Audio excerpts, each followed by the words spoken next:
The sky is still. A soft curtain of gray silk stretched across the morning. There is no sunrise here, only the slow unveiling of light as it filters through the mist that clings to the hills. The air tastes of wet bark and old stone. And somewhere, deep within the hush, a single bell sounds hollow, gentle, calling not with urgency, but with memory. You wake in your corner of the barracks. Your mat is thin, your blanket woven from hemp and years of discipline. The floor beneath you is hard, but familiar. It is made of cedar, sanded smooth, and faintly warm from the bodies that slept above it before. You do not speak. No one does. The morning is not for conversation. It is for presence, for posture, for breathing. Your first task is not to stand, it is to bow.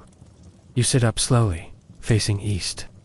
Your knees bend easily beneath you, joints stiff, but well-trained. You bow, low palms pressed to the wood, forehead touching the floor. Not to a god, not to a master, but to the day itself. A samurai retainer bows not because he is less, but because he chooses to show his alignment with order, and order begins in silence. Around you, others stir. Cloth rustles, hair is bound, swords are checked not drawn, only felt.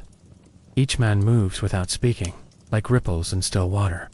There is no barking of orders, no metallic clamor, only the breath of a community that has rehearsed this moment thousands of times, until even the air knows what comes next. You rise. Your hands find the familiar weight of your hakamo, the pleated trousers you wear over your kimono. You tie them with care, not because they will fall, but because each fold represents balance. One for courage, one for honor, one for respect, one for sincerity, one for loyalty, one for self-control, one for justice. When you tie your sash, you do so as if sealing your soul inside your clothing. It must not come loose. Outside, the courtyard waits.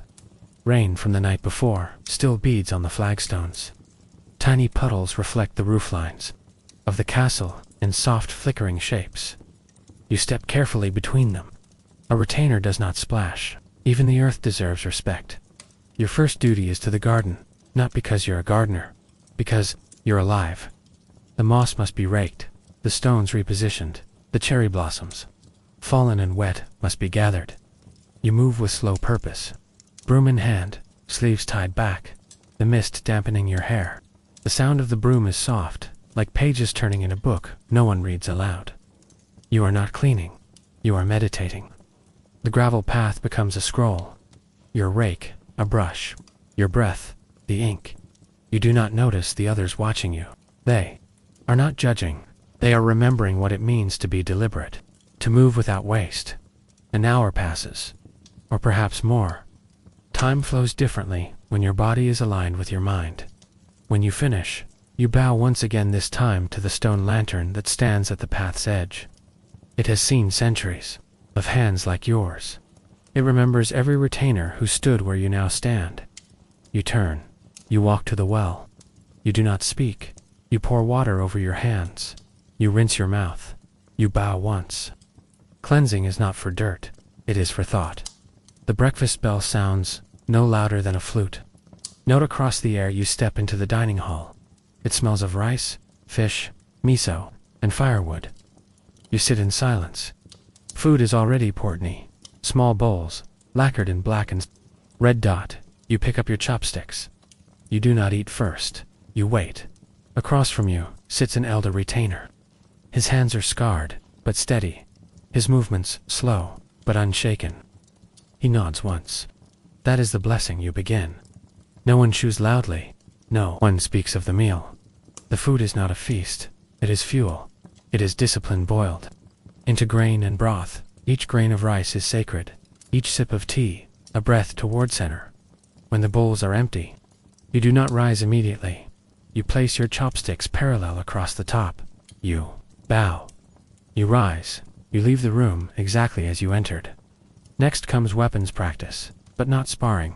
Not yet. First, care. You kneel in front of your katana. It rests on a wooden stand in your chamber. You bow to it. You unwrap the cloth that has shielded its blade from moisture. You lift it gently, not by the hilt, but first by the scabbard.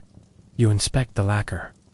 You tilt it toward the window, watching the light trace the curve of its form. Then you draw it, slowly, respectfully. A katana is not just a tool, it is an extension of your will, your lineage, and your memory. You hold it before you, two hands, the blade upright.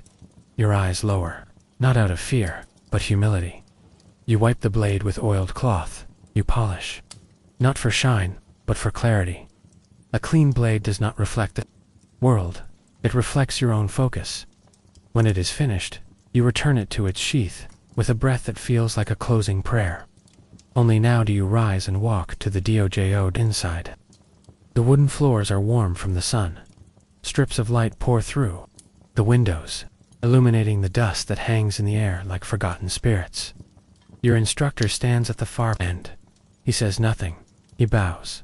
You bows. Practice begins, not with combat but with stance, feet planted, back straight, neck relaxed, eyes forward, hands open. You draw an invisible line from your heels to your fingertips.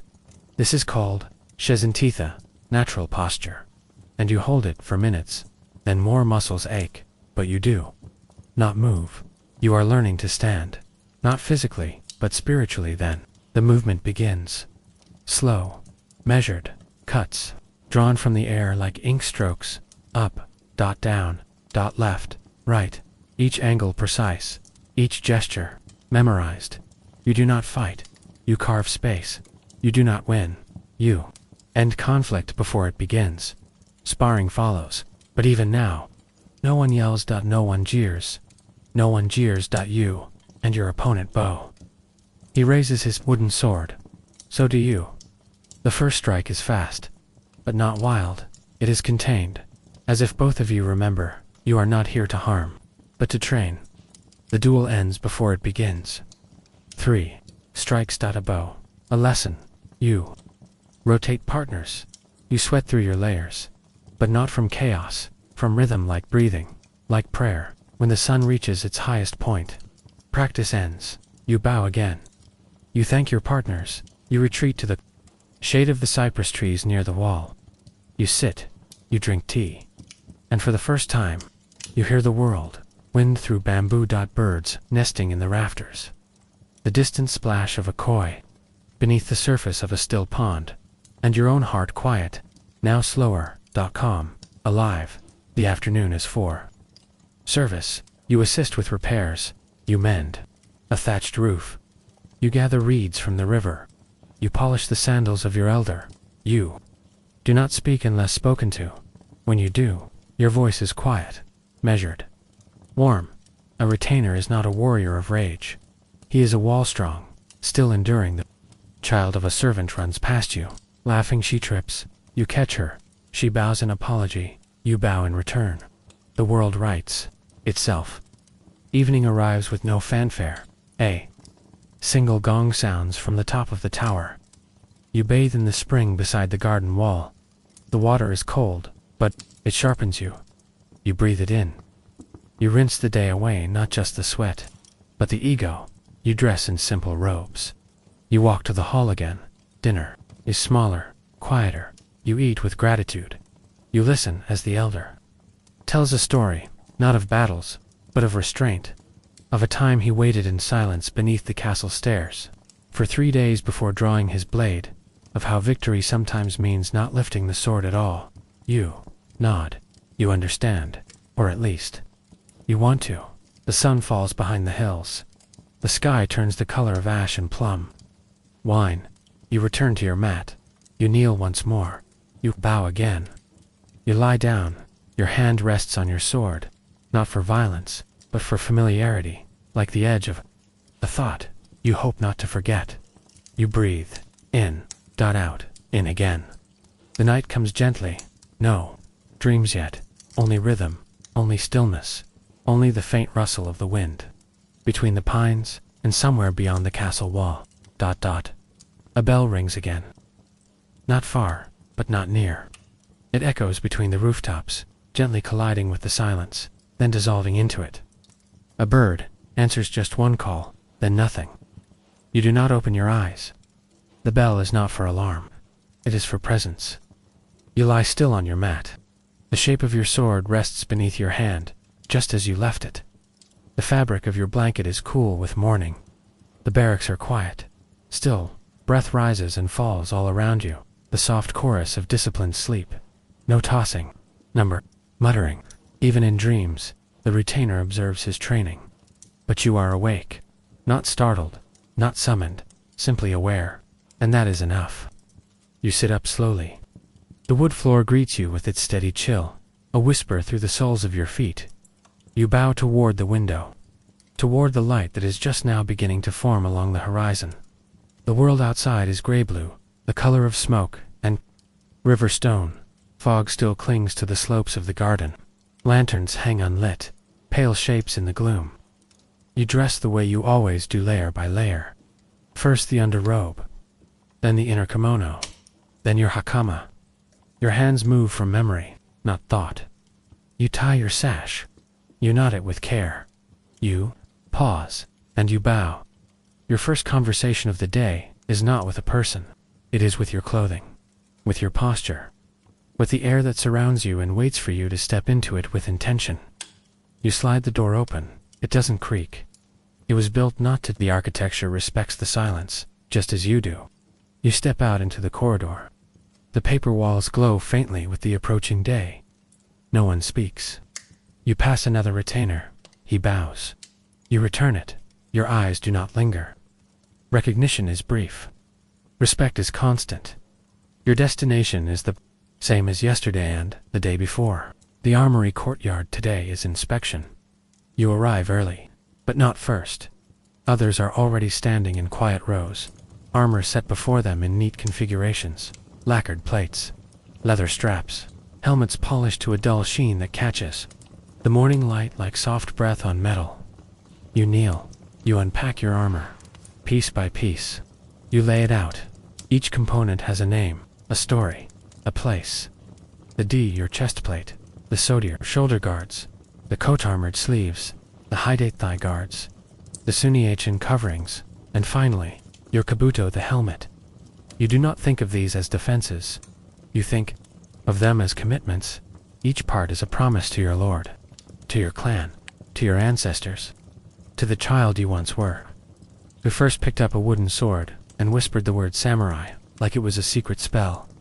Your hands polish with care. You tighten straps. You check the knots not once, but twice. No one talks. The rustle of cloth and the gentle clink of metal is the only music. In this ritual, there is no competition, no boasting. You do not polish your armor to shine brighter than another. You polish it to remember who you are. The inspector arrives. He says nothing. He walks down the row, his eyes sharp but not cruel. He does not smile. He does not frown. He observes. And what he sees is what has always been true. Readiness is not a state of mind. It is a daily practice. He stops at your armor. He tilts his head slightly. He checks a knot. He nods, then moves on. That nod is a medal. A quiet one, the kind that doesn't hang from cloth, but from the spine. Once the inspection ends, there is no applause, no dismissal. Everyone simply begins to reassemble their armor, repack their gear, and rise to their next task. And so do you. Your feet carry you to the stables. Your horse is waiting. She is tall for her breed, sturdy, broad across the back. Her coat is the color of chestnuts after rain. She sees you before you speak and snorts softly. You bow not deeply, but enough to acknowledge the bond. A retainer does not mount without permission. You brush her coat. You clean her hooves. You whisper her name not loudly, just enough that she remembers the sound of your voice. When she lowers her head, you offer her a piece of dried fruit. She takes it without haste. You adjust her saddle. You check the straps. You do not rush. When you mount, you do so with grace, not because anyone is watching, but because you always ride as if someone is. The ride begins through the inner gate. 2 other retainers flank you, one older, one younger. You ride in formation, but not stiffly. The road winds downward, away from the castle walls, toward the lower villages, where the merchants and farmers stir in their own rhythms. You are not on patrol, you are on presence. The villagers bow as you pass, not out of fear, but out of something older, something earned. The sight of armor means the castle sees them, that their rice taxes will be protected, that their roads will remain clear, that justice, in whatever form it takes, is awake. You nod. In return, not to show power but connection. You pass a boy leading a donkey cart. He trips. You halt your horse. You dismount. You help him right the basket of cabbages. He bows, eyes wide. You do not correct him. You do not lecture. You simply lift the last fallen cabbage and place it gently in his arms. Then you bow. You mount. You ride on later. You pause at the edge of a hill. The village lies behind you. The forests stretch. Ahead, pines, cedars, a haze of green breathing. Mist into the sky. You dismount. You eat a small lunch. Rice balls, pickled radish, a plum. Nothing wasted, nothing hot. You eat quickly, but not rudely. The other retainers speak little. One tells a short story about a fox spirit that led him astray as a child. The others smile, not laugh. Just smile. You do the same.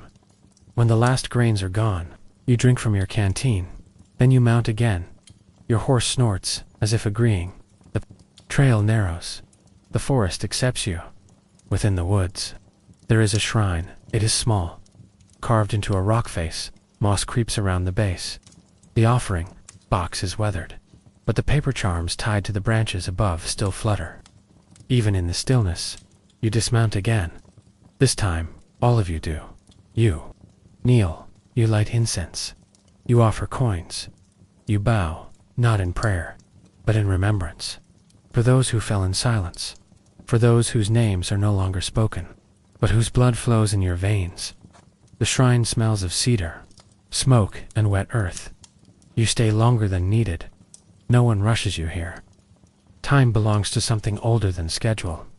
When you finally stand, the light has changed. The shadows are longer, the air cooler. Even the birds are quieter. You return to the castle. Before dusk, the courtyard welcomes you with the smell of hot tea and evening fires. You dismount. You brush your horse. You whisper again. You bow. You return her to her stall. She turns once, as if to say something, then lowers her head into the hay. You walk back to the barracks. You remove your gear. You fold each layer. You stack it with reverence. The act of undressing is not relief. It is ritual. Dinner is quieter than usual. A message arrived during your absence. The Lord of the province is traveling north. An audience will be held. Some retainers will accompany. Names will be chosen. Assignments given. You do not speak of it. You eat your soup. You chew your pickles. You sip your barley tea. You think of nothing. A retainer does not anticipate. He waits. He observes. He prepares. After dinner, you return to the garden. The moon is out now, pale and full. The sand has been freshly raked. You kneel near the edge. You trace the patterns with your eyes. Waves, circles, a still pond drawn in gravel.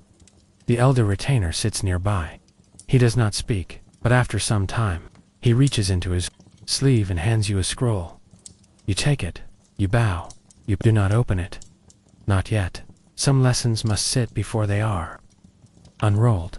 You tuck it into your sash. You bow again and rise back in your room. The mat waits. So does your sword. So does the silence. You bow. You sit. You breathe. You remember the day, not the events, not the movements, but the stillness between them, and just before you lie down. Just before the night reclaims your limbs. You hear it again, that bell dot once, then silence. The bell fades, not with urgency, but with memory. Like the echo of a dream that no longer asks to be understood. It leaves the air behind it still, like water after a single drop. You are already awake. You do not need to move. The silence moves. For you, the scroll from last night lies where you placed it carefully, purposefully, beside your sword. You do not open it right away. First comes the mat, the stretching, the posture, the rituals that teach the body to remember, even when the mind forgets. The weight of silence. The shape of discipline. You rise.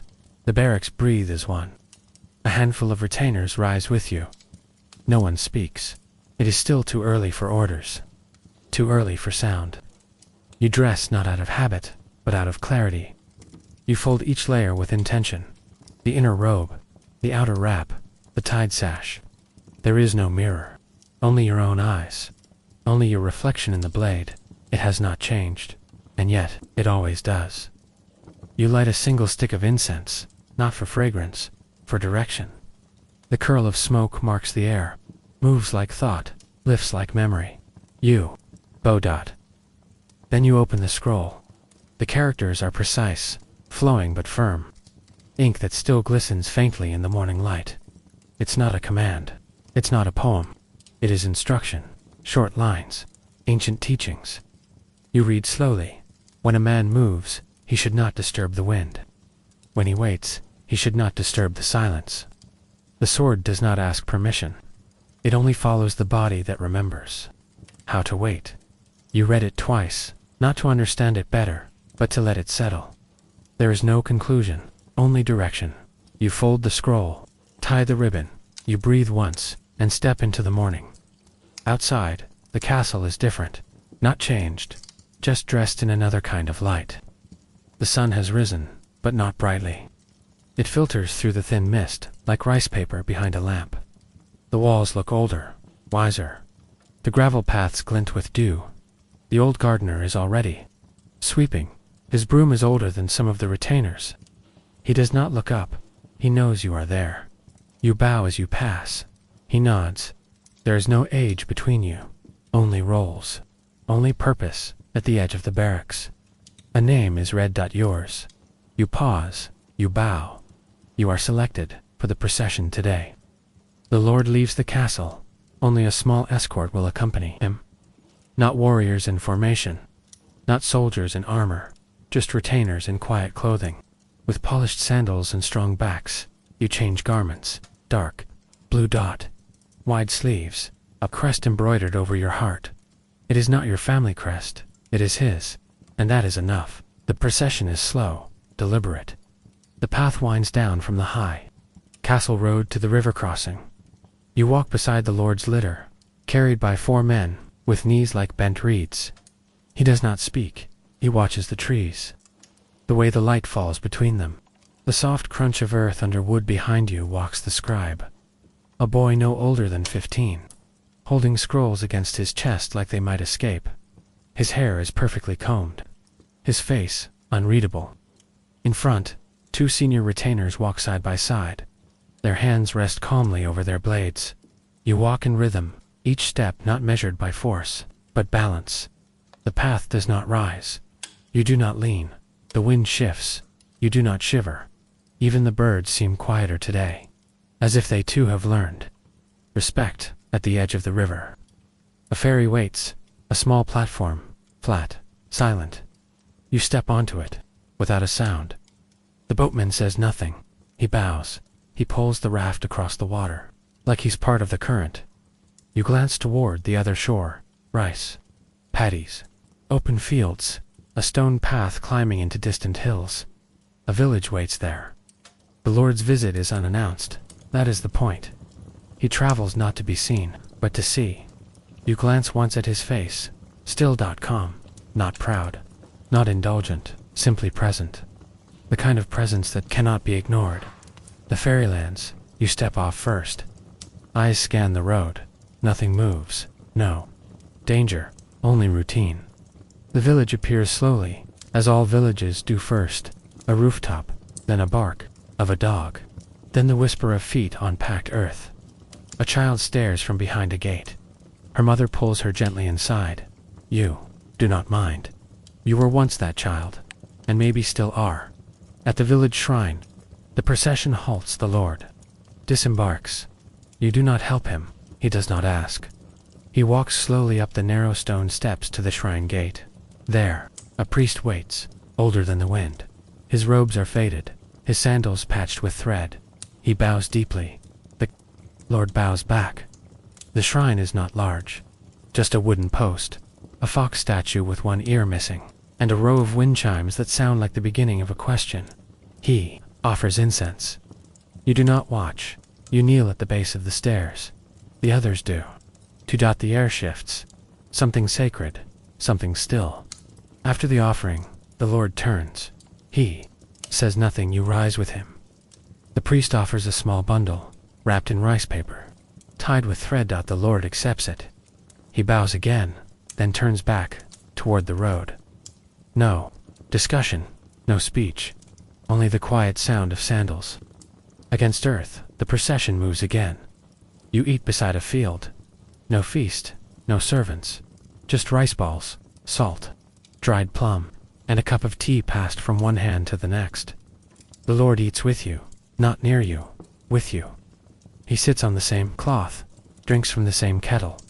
You do not speak to him, but he speaks to the wind, and you listen. He says, "The mountains remember everything." That is why they stay quiet. No one replies. You nod, once. Then fold your cloth by the time the castle reappears. The sun has shifted again. Afternoon light now, honey-colored, warmer. You escort him through the gate. The guards bow low. The scribe peels away. The older retainers turn left. You bow and step. Right back. Toward the barracks. Back toward your world. You remove the travel robes. Fold them. Return to your quarters. The sword lies just as you left it. The scroll, still tied. The incense has gone cold. You light another. You kneel. And just before you close your eyes, you remember the fox at the shrine.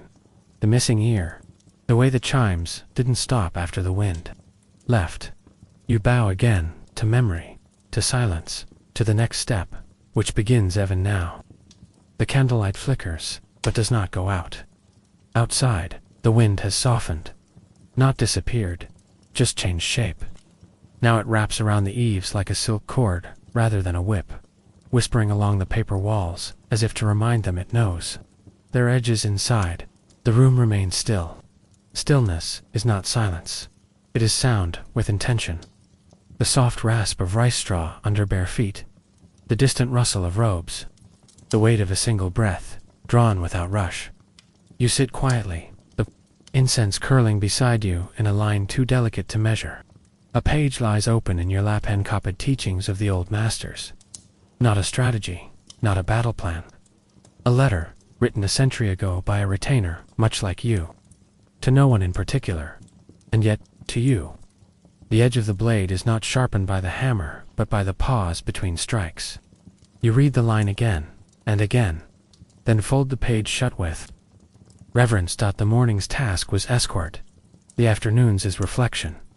You clean your sword not because it is dirty, but because it was carried. Every time it moves, you clean it. That is not ritual. That is responsibility. The blade rests across your knees now, wiped free of dust, and touched only by cloth and breath. You do not test it. You trust it. The sheath, lacquered black with faint markings from years of use, sits beside it, open like a quiet mouth. It will speak again tomorrow. For now, it waits, and so do you, somewhere nearby. A bell rings, not the deep, sonorous temple bell, but the thinner chime of the storehouse. The hour has turned. You rise, stretch, tie your sash. Step into the dimming light. The castle courtyard is shifting again, like a painted screen where the brushstrokes have changed direction. Shadows stretch long across the stones, and a pair of lanterns are already lit near the main walkway. Not for light, for presence. Lanterns are not for seeing. They are for being seen. The steward approaches, quietly, deliberately. His face, always unreadable, like folded paper. He speaks softly, and you nod before he finishes the sentence. The message is clear. The Lord has requested your company, not for escort. For tea. You follow the inner path toward the private chambers. The inner walls of the castle are not grand. They are old, worn smooth by years of sandals and rain. This place was not built to impress. It was built to last. Past the koi pond. Past the old pine that leans like it has something to say, but never quite says it. You step through the sliding door after a single knock. Inside is warmth, not heat, just a warmer silence. The Lord sits by a low table. His robes are plain. His hair is tied without ornament. There is no cushion waiting for you. He does not offer. 1. He does not need to. You kneel without question.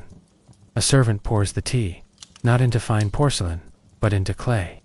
Unpolished, thick-rimmed, honest. You wait. He drinks first, then nods. You lift the cup. The tea is earthy, slightly bitter, slightly sweet. A leaf floats near the rim. It spins once, then stops. The Lord speaks without looking at you. He speaks of a river crossing near the northern province, of a clan disputing the tolls, of a shrine being neglected, of a bridge that creaks too loudly in the wind. He speaks of these things, the way a potter speaks of cracks in his bowls, not with worry. With awareness you nod when he pauses, but you do not interrupt. A moment passes. Then he says, "Would you go see it?" Not a command, a question. But there is only one. Answer, you bow. The tea cools, he does not say more. You do not ask, you bow again. Lower this time, and leave preparation. Does not take long. You pack the usual things. A second robe, a rice bundle, the travel papers with your seal. The small blade hidden in the sash, not for defense, but for dignity. The sandals are the same you wore 2 years ago.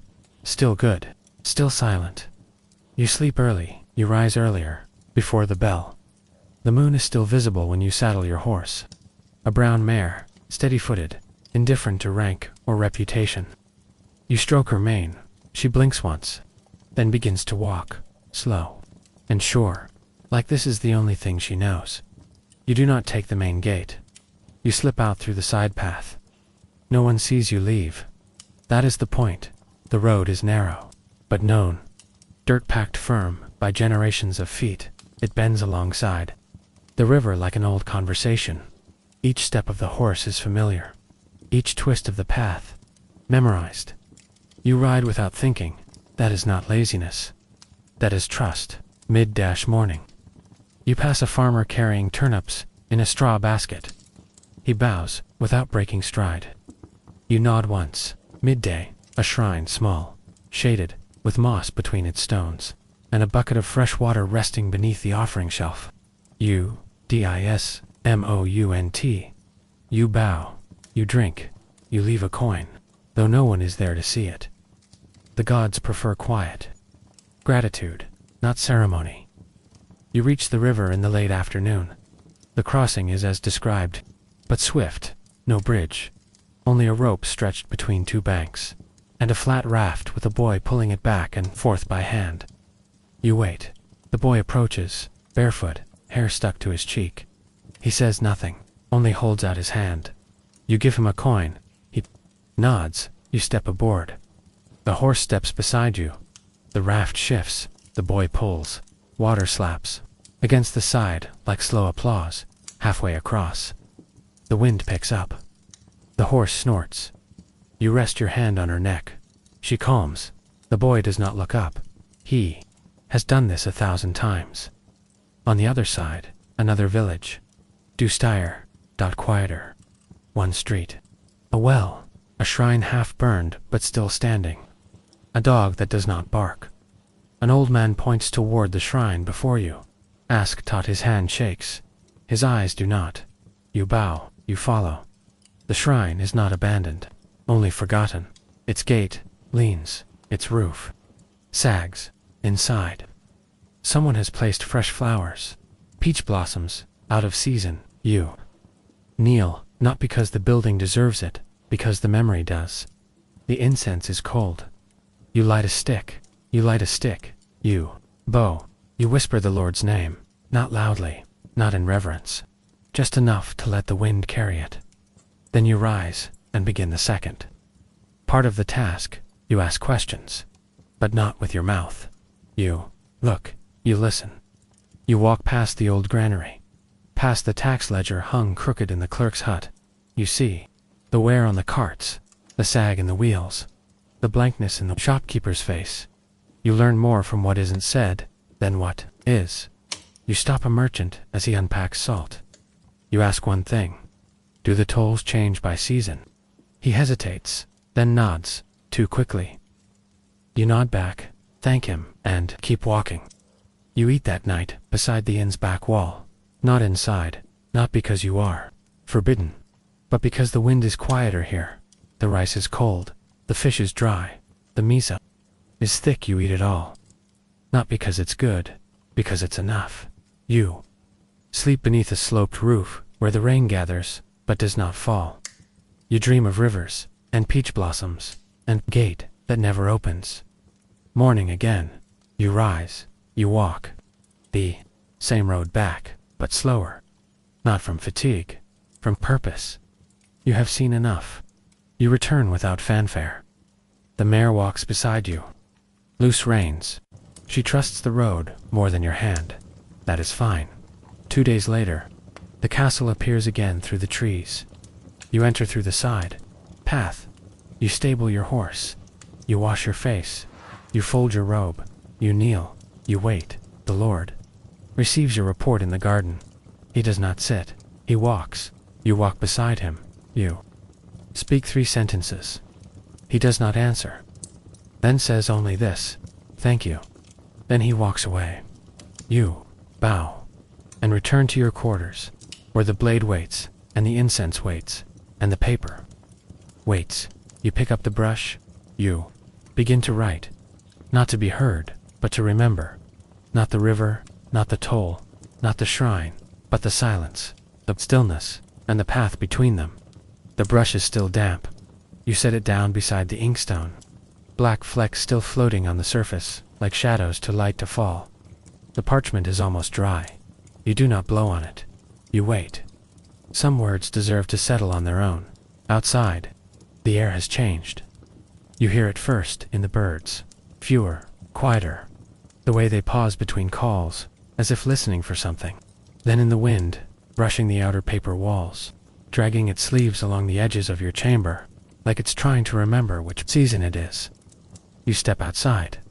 The sun is lower than expected. Not early, not late, just drifting, the kind of light that makes everything gold and nothing warm. You walk toward the north wall of the compound. Not for a reason, not with purpose, just because walking in that direction feels right. The stones beneath your feet are the same, ones you've crossed 100 times before, but they feel different today.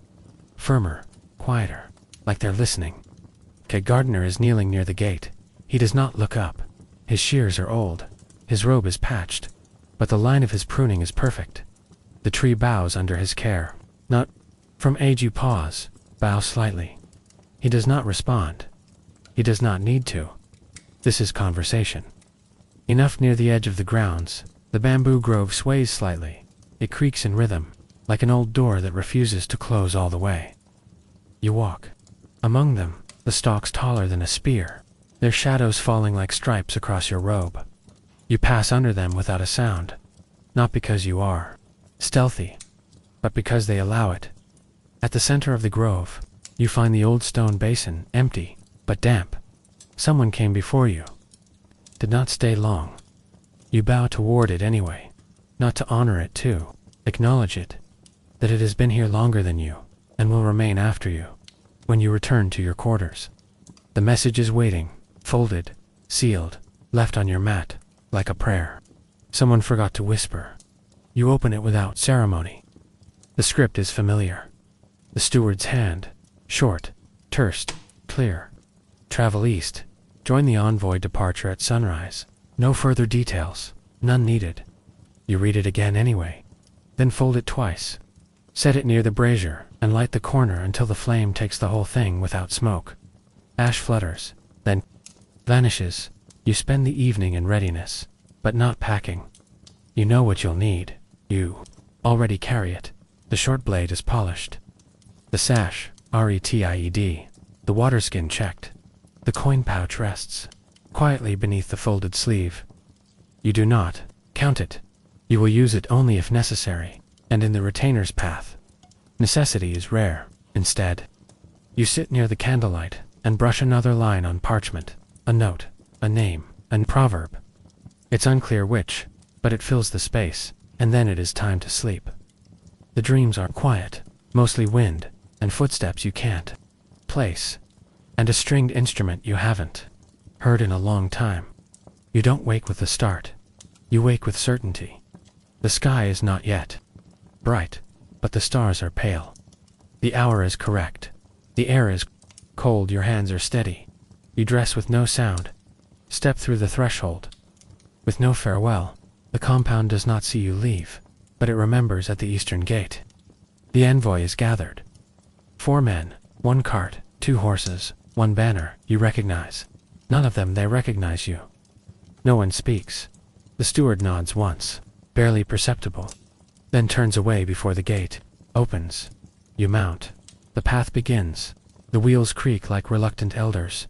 The horses do not hurry. No one does. Haste is for those who fear being late. You are not among them. The road is narrow, but well-used pine needles line the edges. Crows speak. Occasionally from overhead, you do not answer. The man beside you is older. His eyes are sharp, though his beard is white.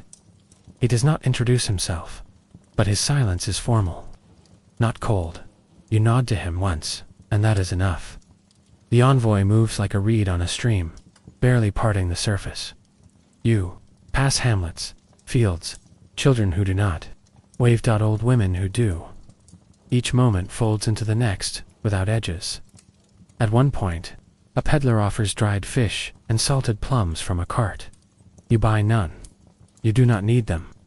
The old man beside you buys 1 plum. He eats it slowly, then sucks the pit for half an hour. He never speaks. You respect him more for it. By midday, the wind changes. You recognize the scent of the ocean, though it is still days away. You pause at a stream, refill the skins, and let the horses drink. The cart does not stop. It waits at the hill when you rejoin it. No one says anything. That is the way of envoys. You are not friends. You are shadows, moving together, and sometimes that is safer than brotherhood. The forest thickens, not dangerously, just enough that sound becomes muted. Birdsong is less playful. Leaves hang lower. Branches do not break underfoot. They bend, and remember, night comes before you expect it. The sun folds itself into the hills too quickly, and the path dark is. The old man gestures toward a clearing. You camp there. No fire, just cold, rice and silence. You chew slowly, not from hunger, from rhythm. The horses lie down. The cart stays. Wrapped. No one sleeps deeply, but no one moves. That, too, is sleep. The next day, a village, larger walled. You dismount. Let the reins hang. A guard approaches, young too. Serious, he bows stiffly, asks questions. The old man answers with a scroll. The guard reads only half, before bowing again, and waving. You through inside. The road is cobbled, wet clean. People walk faster here, but not fearfully. You see a merchant with 5 apprentices, a woman with a hawk on her wrist, a monk sweeping snow that hasn't fallen yet. Everything here is prepared. At the governor's hall, you wait outside. Protocol. The walls are lacquered wood. The roof has gold leaf at the corners. A dog sleeps beside the gate. He opens one eye, then closes it again. Eventually, a bell rings. You're ushered in. The governor is not who you expect. He is thin, almost gaunt, but his eyes burn. He does not ask who you are. He only asks, "Did your lord send you?" You do not answer directly. You bow. The old man beside you kneels, offers the scroll. The governor reads it, then smiles. The smile is not warm. It is not cold. It is exact. "Then we will host you tonight." He claps. A servant appears, leads you to a room with tatami mats and thick curtains. Food is brought. Hot soup, pickled vegetables, something in a shell. You do not recognize. You eat carefully, not because it's unfamiliar, because it's unfamiliar and offered freely. The old man eats nothing, only drinks tea. You mimic him, leave, your bowl half full. Respect tastes like restraint. That night, you sleep without dreams, only flickers, a woman's voice, the sound of leaves underfoot, a hand on your shoulder, lifting not, pushing. You wake before dawn. Again, your robe smells like pine, Your sword feels heavier. The cart is already packed. The horses are ready. The others are awake. But no one speaks. The governor is waiting outside. The gate.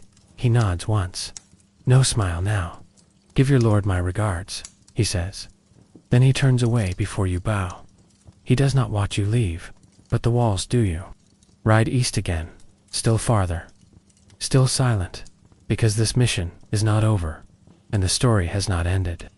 The wind returns by mid-morning. It brings no cold, just questions. You ride east still. Each hoofbeat softened by frost-bitten soil. The trees thin, the grass grows taller, and the sky washed pale by distance, no longer promises warmth. No one speaks. Even the cart creaks more softly now, as though it understands something is near. But no one names it. You pass the burnt remains of an old gatehouse, charred beams, fallen timbers, a single bell, half melted, lying in the road. The old man says nothing. You say less. Even the horses lower their heads. The silence here is not polite. It is heavy, like a breath. Someone forgot to release. You do not stop, not to ask, not to wonder. The path continues, and so do you. By midday, you reach a small village. No wall, just fences. Crooked from age. A boy runs barefoot along the edge of a rice field.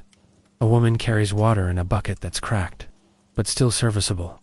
A dog barks, then stops, then watches.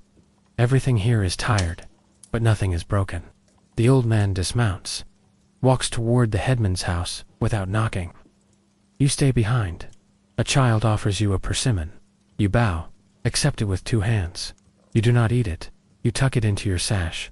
The gift matters more than the fruit. When the old man returns, he's carrying a scroll. The wax is dark. The knot sealed in yellow string. He doesn't explain. He doesn't need to. The envoy continues. The land rises, not suddenly, but persistently. Each ridge revealing another. Each turn more narrow. The shadows grow long, even before the sun begins to fall. A crow follows you now. Just one dot, it stays on the same. Wind dot does not caw, does not pass its wings. Whisper, that's all, and that's enough. You camp at a clearing near a dry riverbed. The others do not. Unpack. There is no fire, only cold rice, again. You chew it slower this time. Not because of taste. Because of thought. Something has changed. You can feel it in the way. The old man tightens his sash before lying down. And how the younger retainer sharpens his blade 3 times before setting it aside. No one mentions it. No one must dot. The air says enough. And the silence agrees in the night. You do not sleep. You close your eyes. You breathe, but sleep does not visit. Only thoughts of the letter, of the governor's smile, of the silence in the burned gatehouse, of the crow that still waits above the trees. You do not fear. You simply wonder if the road ever ends, or if it just circles forever in wider rings, until you forget where you started. Eventually dawn arrives. The air tastes like ash. No fire was made, but something still burned. You ride again. The village appears. Without warning, a bend in the road, a break in the trees, and there it is, low-roofed homes. Black-tiled and moss-covered, a central shrine, small but polished. A watchtower leaning slightly to one side. Smoke rises from 3 chimneys, but no one is outside. Not a child, not a dog, not a shadow. Moving behind a window, only the trees sway, and the silence deepens. The old man raises a hand. You stop. He dismounts, approaches the gate alone, taps once, then again, no answer. You watch your hand on your blade's hilt, not tense, not fearful, just aware. Eventually, the gate opens. A man steps out, not old, not young. His robe is black, his sleeves long, his eyes unreadable. He bows. The old man bows lower. They speak in low tones. You cannot hear them, but you do not need to. Their bodies say, enough. This is not a homecoming. This is a reckoning. You are led through the gate, into the courtyard. Stone dash-lined, raked, clean, but the air smells faintly of iron. There is no feast prepared. no tea, no greetings. Only a single table, with 2 bowls, and a candle that has burned halfway through its wick. The old man sits. The other man joins him. They eat. They do not speak. You wait, standing like a shadow cast by the wind. Eventually, the candle burns low enough to gutter. The man in black rises, bows once more, then disappears into the house behind. The old man does not move, only stares into the melted wax. When he stands, his face is unreadable. He nods to you, and that is the signal. You leave again, no. One sees you go, but someone is watching. You can feel it the next 3 days. Past like fog, you travel across land that does not seem to change. Pine to stone to grass to pine. Again, villages blur. Nights fade into mornings without sound. The crow is still with you, sometimes above, sometimes ahead, sometimes just a shape in the corner of your eye. You never speak of it, but you know it waits for something. And perhaps you do, too. On the 4th day, a mountain appears. Tall, sharp, its peak hidden in cloud. The path climbs toward it. The air thins, and your breath grows louder. The cart moves slower. The horses sweat, but no one complains. This is the way, the only way, and you do not question it. At the mountain pass, a gate, not made of wood, but stone, carved, weathered, older than memory. 2. Guards wait beneath it, armor lacquered in blue, faces unreadable beneath. The brim of their helmets, they say nothing, only hold out their hands. The old man presents the sealed scroll. The guards inspect it, then step aside. No welcome, no warning, just space. To pass, you cross beneath the stone gate, and the wind changes again, sharper, now colder, but not unkind, just truthful. The truth is, not all who enter will return. You know this, and still you walk. The village at the peak is built from silence. Every house perfectly aligned. Every stone swept clean. Even the snow seems placed deliberately. The people here do not look up as you pass, but you feel their gaze. Not fear, not hatred, just memory. The envoy stops at the hall. A servant greets you, young eyes downcast. Robe, simple. He gestures inside. You remove your sandals, step onto the tatam. The floor is warm, the air is still. A woman waits near the back wall, kneeling, back, straight hands folded. She wears no jewelry, no colors. Only a single white thread tied around her left sleeve. You bow. She bows lower, and then the old man speaks for the first time in 2 days. This is Lady Masako, widow of Lord Renshiro. She will speak now. You say nothing, only kneel. The floor beneath you feels solid, like it knows how to carry weight. Her voice is clear, but quiet, like the memory of wind through a silk banner. She speaks of betrayal, of promises broken, of borders ignored, of messengers lost, of tribute unpaid, of honor misunderstood. You listen, not for answers, but for the rhythm of her words. They do not rise, they do not fall, they simply continue, like water running. Beneath frozen ice, she does not weep, she does not shake, she only speaks, and when she is finished, she places a folded cloth before her, unwraps it, reveals a blade, short, worn, clean. This belonged to my husband. She says. The old man takes it, bows low, hands it to you. You receive it with both hands, because weight must be shared, even when it cuts. Especially then, that night, you do not sleep. Again, you lie on the mat, staring at the ceiling. The blade rests beside your pillow. You can feel its presence more than its shape. You wonder what message it carries, and who it is for. But you do not ask. The answer will come when it is needed, like snow, like fire, like the end of a journey that loops in on itself, until the beginning is somewhere behind you, and the destination is a silence with a name. You rise before dawn, dress, buckle your blade, step outside. The mountain air slices through your robe. The crow is waiting, perched on the roof. It caws once, then takes flight, and you follow it down the slope. Back toward the envoy, back toward the road, back toward whatever comes next. You descend the mountain before the sun fully wakes. The path is the same, but the silence feels different now. Not the kind that waits, the kind that remembers. Even the wind seems to know your name, or at least the sound of your passing.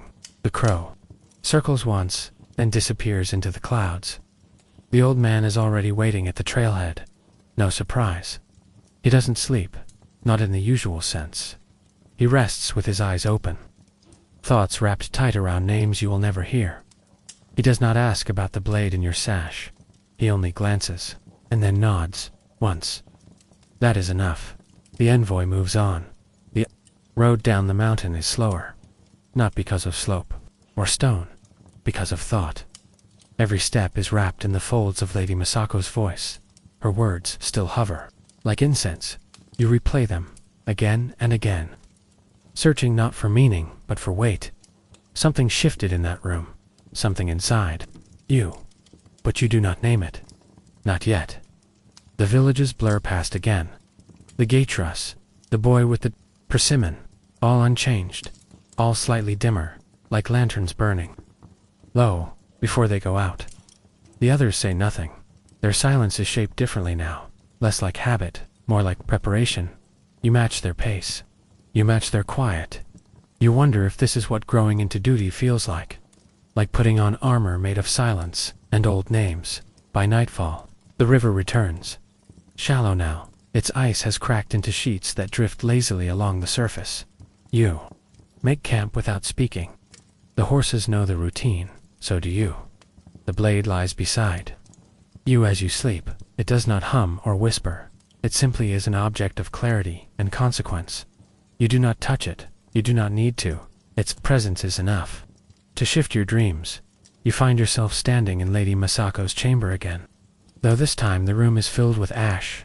No wind, no light, just the echo of things that once held meaning. When you wake, your hands are clenched, and the snow is falling again. You rise early, because everyone does. There is no bell to mark the hour, no rooster to declare the sky, only breath and motion, and the quiet shuffle of wool against armor. The old man drinks water. That's his. Breakfast, you do the same. You no longer feel hunger the same way, only the memory of it. The envoy travels west, now, toward the city, not the capital, not the court, just the city that used to belong to Lord Renshiro, where his banners once flew, where his men once trained, where Lady Masako's name still hangs in the air, unspoken but known. You do not ask what waits there. You already know. The landscape flattens, the road grows wider, and there are people. Again, more than before. Peasants with bundles of firewood, merchants with slow oxen and painted carts, monks in gray robes, walking barefoot despite the cold. Everyone steps aside when the envoy approaches, not because of fear, because of recognition. The old man does not wear a crest. He does not need to. His face is a kind of parchment folded, creased, marked by time and service. He could walk into any hall, any battlefield, any mountain shrine, and be known. You wonder if your face will ever carry such weight, or if you will always be one of many. Following quietly behind, you would be content with either so long as you are walking the right direction, at the edge of the city, a checkpoint, not a wall, a suggestion of one, just 2 guards and a pair of banners. Swaying gently in the wind, they ask no questions. They recognize the seal. They step aside. You enter, and the city wraps around. You like a cloak you'd forgotten. Once belonged to you. Stone paths, lanterns with blue glass, children running past temples too old to be cared for. You smell fish, smoke, ink. The city is alive, but quieter than it should be. You notice it in the way windows close before you pass, in the hush that follows your footsteps, in the men who stop talking when the old man walks by. This is a place that remembers, and does not forgive easily. You are taken to an inn, not grand, not small. Its walls are stained from seasons of fire and rain. Inside, the air is warm, too warm. You feel your body start to sweat the moment you sit. No one talks about the discomfort. The old man unrolls a map, points once, folds it again, then says, simply, tomorrow. No details, no questions, just direction. You bow, eat rice, and pickled radish dot, and sleep with one hand on the hilt of the short blade. It does not feel like yours, but it rests easily beside you now, like a thought that has settled, not forgotten, just accepted. Morning. The streets are quiet, the market not yet open, the children still inside. The envoy walks east, through alleys that curve like river bends. You count the turns. You lose count. The city folds in on itself, and then opens again. You arrive, a walled compound, high gate. 2 guards, steel dash-clad, older than most. They see the old man and immediately step back. The doors open. The envoy enters. You follow inside. Gravel paths, clipped shrubs, a koi pond with a frozen surface. You feel eyes watching, but see no faces. You reach the hall, sit. Outside, remove your sandals, straighten your robe, and wait. The sliding door opens, a man steps out. Tall, hair gray at the temples, robe. Spotless expression, unreadable. He bows. You bow lower. He does not introduce himself. He does not need to. This is the governor, the man who accepted tribute once, and then stopped. The man who sent gifts, but no answers, the man who may have betrayed a widow. With silence he gestures. You enter. The room is wide, empty, except for one mat, one table, one cup of tea untouched. You kneel. You do not speak. The governor sits, sips, then speaks. I did what I thought best. No apology, no guilt. Just a statement. He tells a story of alliances, of shifting borders, of whispers from the capital, of choices made with heavy hands. He does not deny anything, but he does not admit either. He simply explains, like the weather, like wind changing direction. The old man listens. So do you, at the end. There is silence.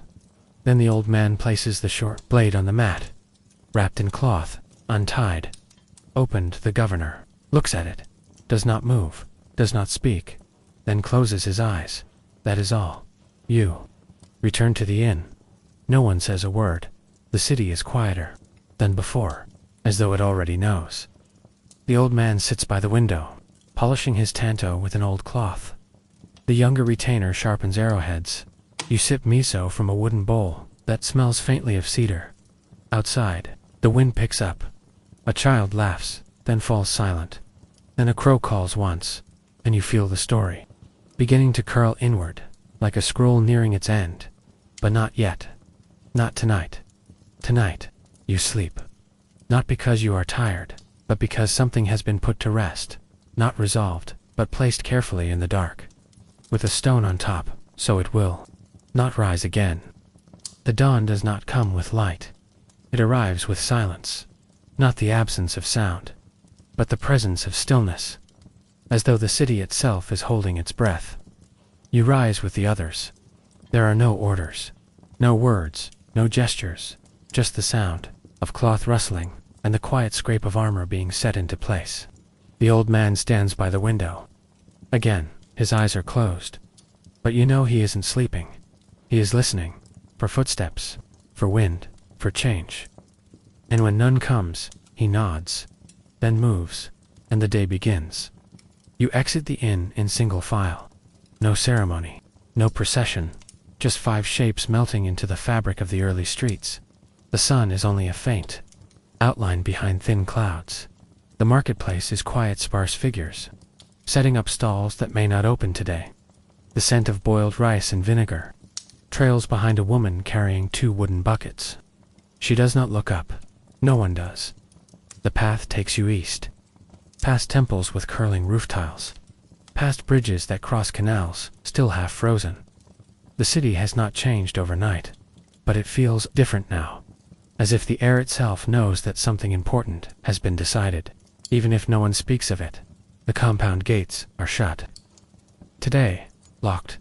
You don't need to enter, you only pass by, long enough to feel the weight of the decision. Settled behind the stone walls, somewhere inside, there is a room with a mat, a blade, and a man who once ruled more than he does now. You bow once, not toward the gate, toward the silence. Then you walk on. No one speaks. No one looks back. The road out of the city runs along the river. You follow its edge. The water glimmers faintly now, not from sun, but from motion ice, breaking apart, slipping downstream. A bird follows beside you for a while. White feathers, long wings, it dives, misses a fish, and soars again. You wonder what it's like to chase something without ever needing to catch it. You do not ask. You simply keep walking behind you. The city disappears into the morning haze, and the road begins to rise again. You return to the village with the leaning gate and the shrine of broken foxes. The boy with the persimmon is gone. So is the fruit. The old woman still kneels by the hearth. You pass her without stopping. She does not raise her head, but you feel the heat of her gaze follow your steps. Inside the shrine, incense burns slowly. Thick coils hang from the rafters, twisting in slow motion. You bow once, then twice. You do not pray. You do not need to. The gods here are listening, even if they say nothing. That night, the envoy camps by a tree you've never noticed before. It leans to the west, bent by years of wind, roots exposed on one side, like frozen fingers grasping at the dirt. Someone builds a fire, no words, just the sound of steel on flint, and the eventual crackle of warmth returning. You eat slowly. Rice mixed with dried mushrooms, and something that might once have been eel. The taste is sharp, then it fades. Like memory, the younger retainer sharpens his blade, murmuring a poem beneath his breath. It is not for you. It is not for anyone. It is simply a shape for the night to sit in. You listen then, sleep, wrapped in wool, surrounded by the quiet that follows men who've stopped needing to explain themselves in your dream. There is no war, only a path, winding through bamboo, and ahead, the figure of a woman, with her hair in a high knot, walking barefoot through mist. She does not turn. You do not call her name, but somehow, she hears, and keeps walking. You wake before she reaches. The river, your palms are damp, your blade is cold. The stars are still out, and the world is unchanged. The next morning, the old man speaks. For the first time in days, we ride west. No reason given, none needed. You ride, because that's what you've been trained to do, because questions are. For those who have the time to wait for answers, and you no longer count yourself among them. The horses carry you through a valley rimmed with ash trees. They are bare now, but their shapes are beautiful, twisted, and precise. Like calligraphy, written by Windot. A shrine bell rings in the distance, soft and slow. Then again, you ride past it, toward a fork in the road, and there at the split, stands a monk, old, blind. Staff in hand, he does not move. He does not need to. The envoy stops. The old man, Dismounts, approaches. They speak, but you cannot hear the words, only the tone measured. Gentle dot, ancient dot. Then the old man bows. So does the monk, and you continue down the right-hand path, which now feels like the only path by midday. The sun shows its face, briefly at a silver disk, behind a veil of clouds. You take it as a blessing, even if it's only weather. The younger retainer sings softly to his horse, a lullaby you. V never heard his voice before. It is higher than you expect, and filled with something older than melody. You say nothing, but you listen. Because on the road, silence is not the absence of sound. It is the presence of permission. The village you arrive in is small, dusty built, against the curve of a hill like it's trying not to be seen. Chickens scatter as you pass. An old man waters a tree that's clearly dead, but he waters it anyway, because some habits matter more than outcomes. You find the inn, a single room with a cracked door inside. Warmth, tea, already brewing, as if they knew you were coming. The innkeeper does not ask questions. He serves rice and fish and pickled plum. You eat in silence. You sleep early. The wind outside sings in the eaves, and the night wraps around you like an old cloak. Morning comes, clear still. You feel it before you see it. The shift, the subtle tightening of time around your ribs. The old man steps outside without a word. The others follow. So do you. The horses are ready, and the path is narrow now, less a road, more a thought, winding through mist. The kind of mist that hides everything except the steps right in front of you. And so you walk, one step at a time, toward something. You do not know what, but you go anyway, because you were told to, because that's the rhythm of service, because the blade at your side hums in its own silence. You reach the ridge. By noon, look down, and there it is. The old estate, Lady Masako's land, now quiet, now reclaimed by grass and wind and the slow, soft crawl of time. The walls are broken, the towers collapsed, the gates open, as if waiting. The old man does not hesitate. He rides down first. You follow, and with every step, you feel the memory of the place press against your skin. Not history. Presence. You cross the courtyard. Past the cherry trees that no longer bloom, past the pond that has dried into dust, past the place where the stables once stood, and into the hall. What's left of it?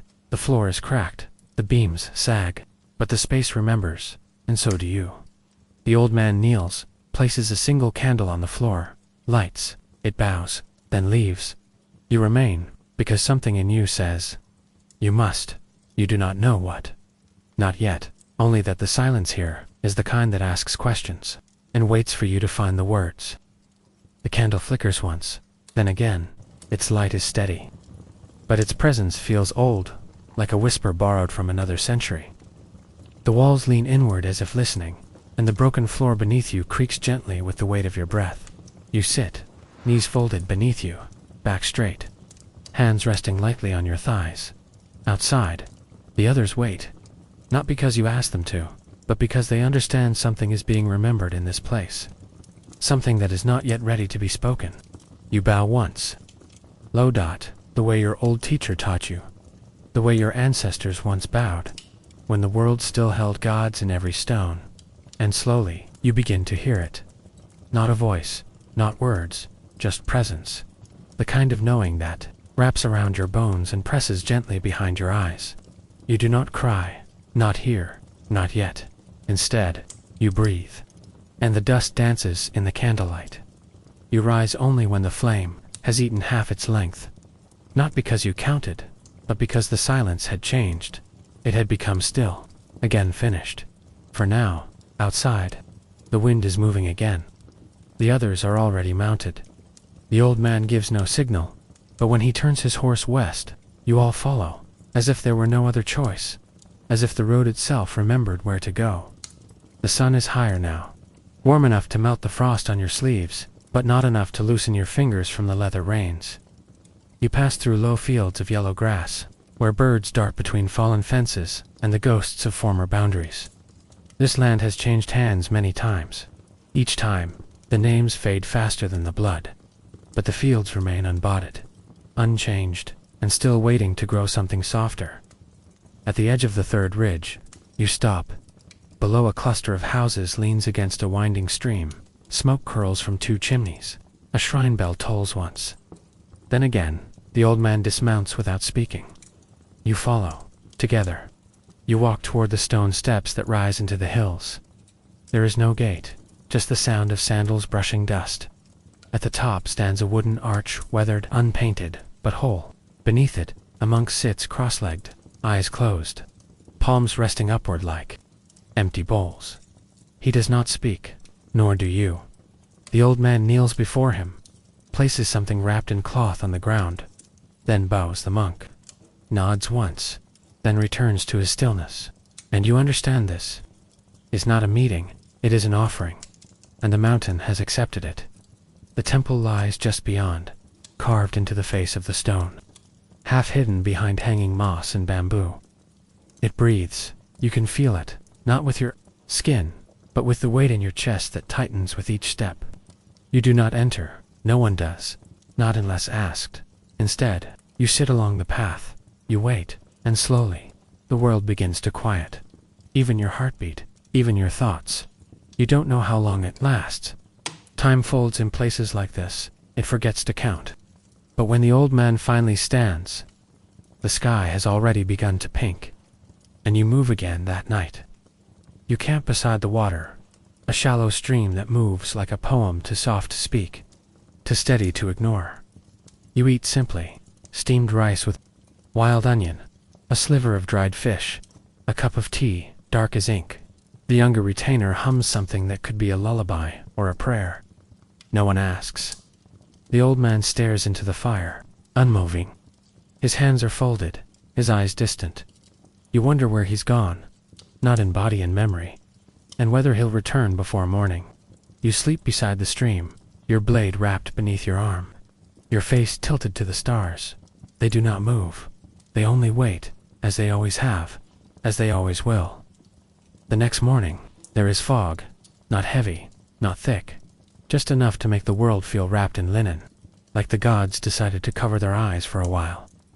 You ride in silence, the hooves of the horses, muffled by wet grass and dew-heavy moss.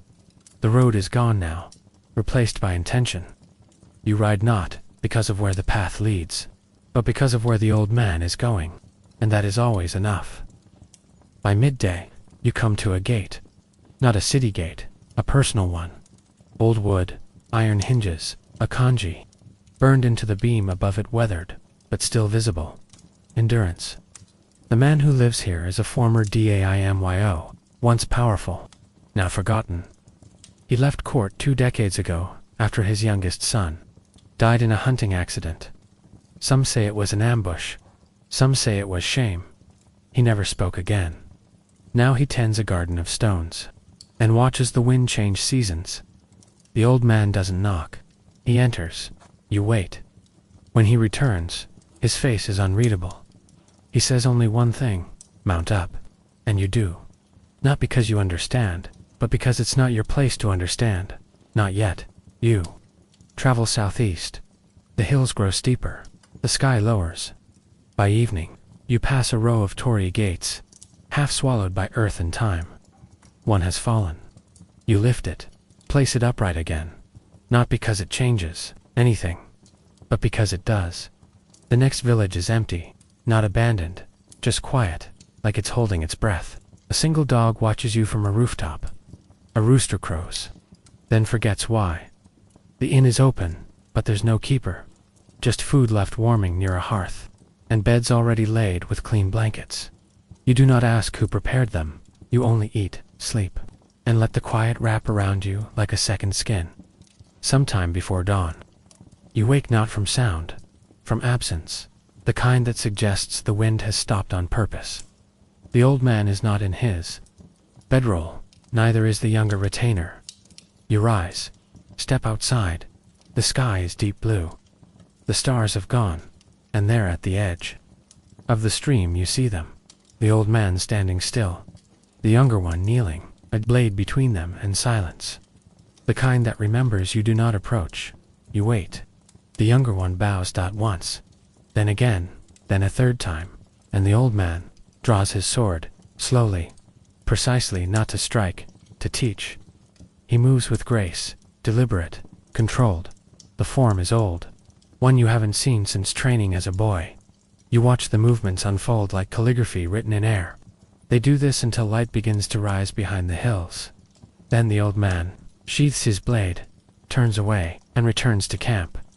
You say nothing, so does the younger one. But his breath is slower now. His posture, straighter, like something inside him has been returned. The road turns south again, toward the coast, toward salt air, and the sound of gulls, and the smell of fish. So fresh it still tries to escape the fire. You pass villages where people stare at you with half-floored eyes, not afraid, not reverent, just aware. They know what retainers look like. They know the shape of men who ride for duty. Not coin, they make way, and they say nothing, which is in its own way a blessing by the time the sea appears. The day is golden. Soft clouds hang like silk above the horizon. The ocean is calm. Your horses hesitate near the shore, unsure whether to drink or watch. You dismount, stretch. Your limbs feel the salt in your lungs. The old man stands at the edge of the cliff, hair pulled back in a tight knot, face turned into the wind. The younger retainer walks slowly, toward the rocks you do not follow. You sit, and for a while, you let the sea speak. It has much to say, none of it hurried. When the old man finally turns, it's with a kind of decision in his eyes, the kind that's Not made in the moment, but built over years of waiting for the right moment. He says only, "There's one more place," and you ride again. No one asks where, no. One needs to. The path is already pulling at your reins, and the story you're in has not yet reached its closing lines. The sun slides low behind you now. Not hurried, just certain. It spills gold across the sea, like an offering no one dared to ask for. The horses are quiet, their breath slower, their ears still. Your own limbs ache in that familiar, private way. Not from pain, from longevity. From doing exactly what you were built to do for longer than anyone expected. You turn away from the cliff and ride. The old man doesn't look back, not at the sea, not at the sky, not at the sky, not at you. He simply leads, and you follow, as it has always been, as it was meant to be. The hills begin to rise again, steeper. Now rockkier. The grass thins to brittle stalks. The wind becomes a needle by dusk. The clouds gather low. Slow-breathing beasts with bellies full of rain. You do not stop. Neither does the old man. You ride into the night, lit only by the occasional flicker of lanterns in far-off farmhouses, and the rhythmic clatter of hooves on stone. It feels ceremonial, final, and it is, though no one says so. Just past the second ridge. You see it, a gate. Not grand, not tall, but old. So old, it remembers things you do not. It stands alone, half sunk in earth, flanked by gnarled trees, whose bark folds like robes. Moss drapes it like a garment. The inscription at the top is nearly gone, eaten by time and weather and silence. But the old man dismounts, so do you. He kneels. You do the same, even the younger. Retainer understands. No one speaks, and for a moment, the only sound is the drip of water from somewhere above. Then the old man bows, low, slower than before. He doesn't rise right away. When he does, his face looks softer, or perhaps the shadows have changed. He steps forward, pushes the gate open, and walks through. The path is narrow, hemmed by pine and stone. You walk it, not out of reverence, but because the horses will not follow. They've stopped. They will wait. Some places are like that, even animals. Understand, the younger retainer walks just behind you. No one leads now, not even the old man. He's somewhere ahead. But this part of the journey belongs to you. Each step feels like a memory, not yours. Older, wider, you. Pass a broken marker, just a flat stone set into the earth. Its carving long eroded, but you feel it, like a whisper against your ribs. A reminder of something, someone, and still, you keep walking at the crest. The trees fall away. A wide clearing, flat, circular, edges, ringed with small, weather-worn statues, Juzo, mostly. Protectors of the lost. Some wear red cloth faded by rain. Others are crowned with lichen. All face inward, toward the center, toward a single, raised mound. On it, a stone, uncut, untouched. It leans slightly, and at its base, fresh flowers plum blossom, out of season. You don't ask because you know, because you've always known. The old man stands beside the stone. He doesn't look at you. He doesn't speak. He simply lays a single strip of folded silk at its base, then kneels. You and the younger one remain still. You understand now. This is not a battlefield. It is not a shrine. It is not even a grave. It is an answer, too. A question no one asked out loud. And this journey, long and wordless and bone-deep, was not for duty, not for honor, but for closure. His, yours, there's that you. Sit beside the stone. The moss is damp beneath you. The air carries that faint sweetness of decals. Earth, time. Somewhere in the distance, a bird calls once, then again, and then nothing. The world is listening, and it will keep listening, as long as you're silent enough to hear it. When you rise, you do so slowly, not from stiffness, from understanding. Some weight has shifted, not lifted, just moved, redistributed, made bearable. The old man remains kneeling, his head bowed. You place your hand lightly on the younger retainer's shoulder. He nods. You both step back. Leave him there with his stone, with his silence, with the ending he never wrote down. You wait at the gate. It's darker now. The sky is more cloud than color. But still, you wait, because that's what a retainer does. Not just ride, not just fight, not just serve, but wait. With patience, with presence, with that rare kind of loyalty that doesn't require witness. And when he finally returns, there's no change in his face, no sign, no farewell to the stone behind him. He simply walks, mounts, and begins the ride. Back down, as if it was just another hill, just another day. By midnight, you're back beneath the stars. The clouds have scattered. The wind has slowed. You camp in a hollow, framed by cedars and wind-polished stones. The fire crackles low. You eat rice and pickled plum and roasted chestnuts that someone had tucked into a saddlebag without fanfare. There is no speech, no story, no summary, just warmth and rest, and the knowledge that the road has finished itself later. In the deep hours of night, when only the horses sigh and the leaves shift like ghosts, the old man speaks just once, a single line, not loud, not meant for you, but you hear it, clear as a bell in mist. He says, "He forgave me," and then nothing more. He sleeps, and so do you, by morning. The journey home feels different, shorter, not in distance, in weight. The steps of the horses seem lighter, the road kinder, the air cleaner. Or maybe it's you. Maybe you've changed. You don't speak of it, not to the old man, not to the young one, but something in you has adjusted, settled, like a blade resheathed after decades drawn. You pass the same roads, the same hills, the same shrines, but this time, they feel like part of you. Not just things you traveled through, but things that remembered your name, even if you never said it. By the time you return to the province, the cherry blossoms are just beginning to fall. You ride beneath them, silent.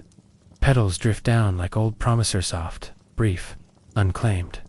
The castle walls are unchanged. The banners still rise in familiar colors. The guards nod as you pass, and you enter the courtyard without ceremony, because ceremony is for arrivals. But this is return, and return is quiet. The younger retainer parts from you with a bow, deeper than before, more deliberate. He will go back to his duties, back to scrolls and drills, and quiet evenings folding armor cloth. He will speak little, but he will remember, as you will.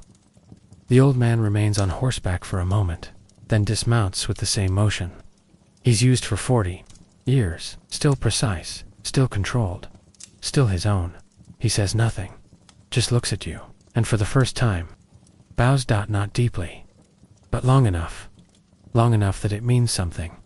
Then he turns and walks through the inner gate.